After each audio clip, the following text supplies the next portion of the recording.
Tom, Ouais. t'as une idée de reportage pour la semaine prochaine? Pas tellement, non, pas trop, mais j'aurais bien aimé faire un truc en extérieur, ça serait sympa. Ouais, ça pourrait être cool. Tu savais que dans le Lot, il y avait une source d'eau thermale? Ah non, où ça? Bah, c'est entre Miers et Alvignac, ça s'appelle la source de Salmière. Mais c'est une source d'eau chaude? Attendez, est-ce que vous savez ce qu'est une eau thermale? D'après le CIGES, ce terme peut à la fois désigner une eau dont la température excède les 35 degrés à la source, mais aussi lorsqu'une eau est utilisée pour ses soins. Cette seconde dénomination est plus adaptée à la source de Salmière, reconnue comme eau médicinale et étant une source d'eau froide. D'après le Code de la santé publique, les eaux minérales sont microbiologiquement saines. À l'inverse des eaux destinées à la consommation humaine, elles ne doivent pas subir de traitement devant la rendre potable, car elle l'est naturellement.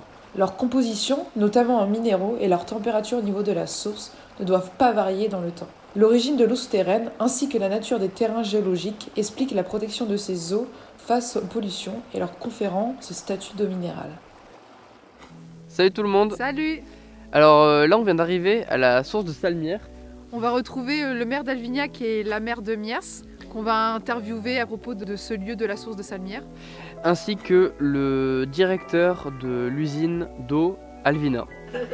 On peut commencer pour moi. C'est bon. Donc, bienvenue sur le site du domaine de la source Salmière.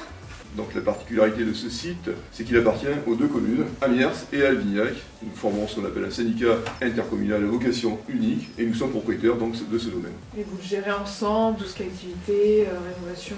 Un conseil syndical composé d'élus de Miers et d'élus d'Alvignac qui prennent toutes décisions budgétaires et projets pour ce site. Donc ce qu'il faut retenir, c'est que la première richesse de ce site, c'est l'eau minérale, thermale, qui sourd dans le bâtiment qui est juste derrière nous. Le premier écrit remonte à 1624 de mémoire, donc il y a une littérature très abondante sur cette eau, donc c'est vraiment la première richesse.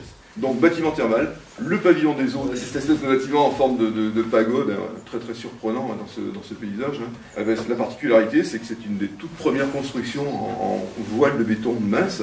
Ce bâtiment servait de buvette aussi, les curistes allaient prendre des eaux sous ce bâtiment. Voilà, il y avait une superbe statue de la déesse Hébé, qui est vraiment la protectrice de ce site. Ce bâtiment où nous sommes ici, c'est le kiosque au bouillon, parce que cette eau que j'expliquais a des vertus importantes et reconnues. Les curistes prenaient un bouillon qui était confectionné avec des herbes et qui était servi, alors il y a toujours eu sur le site un kiosque au bouillon. Voilà à peu près les bâtiments qu'on trouve sur le site. L'histoire de ce site, c'était donc l'histoire de cures, surtout au XXe siècle, on peut parler du siècle dernier, qui ont décliné petit à petit jusqu'à la disparition de l'activité dans les années 1980, et que le CIVU, créé en 1989, a monté tout un projet de restauration de ce site. On avait un double objectif, ramener de la vie sur ce site, et je reviens à l'eau.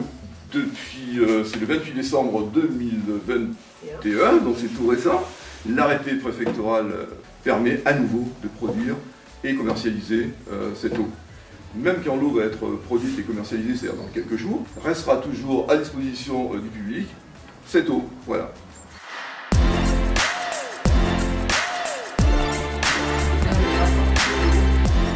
Le projet, comme l'a dit Freddy tout à l'heure, on a commencé à parler il y a grosso modo 4 ans et demi. L'idée de base que eux avaient déjà, c'était de relancer cette exploitation. Et moi, qui suis du coin, j'avais toujours considéré que cette eau minérale était vraiment un patrimoine commun qui était sous-exploité, même pas exploité. C'est là que j'ai créé la société sous le concept d'entreprise à mission. Son objectif, c'est de gagner de l'argent, mais aussi de remplir un certain nombre de critères qu'elle-même a fixés dans ses statuts, qui peuvent être des critères d'ordre social, environnemental, territorial ou autre. Cette eau a des vertus purgatives et laxatives et elle est principalement connue pour résoudre les problèmes de constipation dans 80% des cas.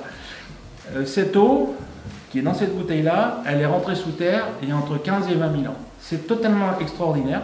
Elle arrive du Massif central par un cheminement très tortueux qui passe par le Ségala, qui passe par Aynac et qui nous arrive ici, mais d'une manière extrêmement petite parce qu'elle est tellement filtrée et passe par tellement de couches différentes qu'elle se charge énormément. Le concept, c'est celui de la cure à domicile. Si tu ne peux pas aller à l'eau, l'eau viendra à toi. On espère que cette vidéo vous aura plu. Et on se retrouve bientôt pour un nouveau reportage. Salut! Salut!